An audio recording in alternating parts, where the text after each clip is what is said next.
দিন দিন বাড়ছে বিদ্যুতের প্রিপেড মিটারের সংখ্যা। এই মিটারের সিস্টেম অনেকটা মোবাইলের মতো। মোবাইল ফোনে যেমন টাকা থাকলে কথা বলা যায়, অন্যথায় যায় না, এই মিটারের ক্ষেত্রেও একই অবস্থা। টাকা থাকলে বিদ্যুৎ থাকে, না থাকলে অটো বিদ্যুৎ চলে যায়। তবে লোন নেওয়ার একটা সুযোগ আছে। প্রিপেইড মিটার ব্যবহার করতে গিয়ে অনেকেই অনেক সমস্যায় পড়েন।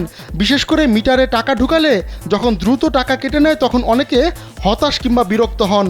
প্রশ্ন হলো, এই সমস্যা থেকে সমাধানের উপায় কি? উত্তর হলো, যখন মনে হবে প্রিপেইড মিটারে বেশি টাকা কাটা হচ্ছে তখন কয়েকটি কাজ করতে হবে। প্রথমে আপনি দেখে নেবেন আপনার মিটারে কত টাকা আছে। এরপর বাসার লাইট, ফ্যান, ফ্রিজ সহ বিদ্যুৎ সংশ্লিষ্ট সব কিছু অল্প সময়ের জন্য বন্ধ করে দেবেন।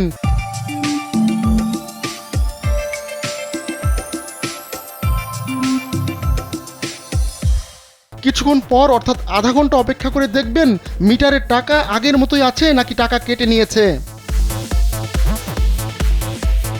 যদি টাকা কাটে তাহলে বুঝতে হবে মিটারে কোনো যান্ত্রিক ত্রুটি আছে। সেক্ষেত্রে সংশ্লিষ্ট বিদ্যুৎ অফিসে যোগাযোগ করে সমস্যার কথা বলবেন। যদি সমাধান না হয় সেক্ষেত্রে মিটার চেঞ্জ করে নিতে হবে। তা না হলে মাসের পর মাস বা বছরের পর বছর আপনাকে বাড়তি খরচ করতে হবে। আর যদি দেখেন যে আপনার মিটার ঠিক আছে তবুও বেশি টাকা কাটছে, সেক্ষেত্রে আপনাকে কিছু কোড ব্যবহার করে কয়েকটা জিনিস চেক করতে হবে। প্রথমে দেখতে হবে আপনার কত ইউনিট আছে, প্রতি ইউনিটে কত টাকা কাটছে, আপনার মিটার কত কিলোওয়াটের। যদি 2 কিলোওয়াটের হয় একরকম চার্জ কাটবে, 4 কিলোওয়াটের হলে অন্যরকম চার্জ কাটবে। আরেকটা জিনিস জেনে রাখতে হবে, 75 ইউনিটের বেশি হলে অন্যরকম চার্জ কাটে, 150 ইউনিট পার হলে আবার অন্যরকম চার্জ কাটে, সর্বশেষ 300 ইউনিট পার হলে বাণিজ্যিক ইউনিটে কনভার্ট হয়ে যাবে। যদি দেখেন 1 মিটারে আপনার খরচ বেড়ে যাচ্ছে সেক্ষেত্রে ইউনিট নিয়ন্ত্রণে রাখতে ডাবল মিটার ব্যবহার করতে পারেন। কারণ ইউনিট যত বাড়বে আপনার টাকা তত বেশি কাটবে।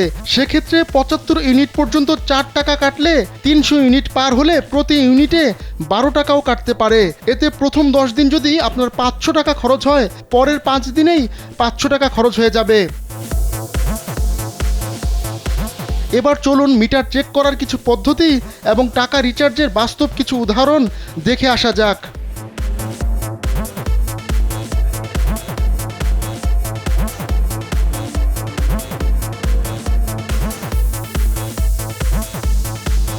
আহমদুল্লাহ শিকদার, কালবেলা ডেস্ক।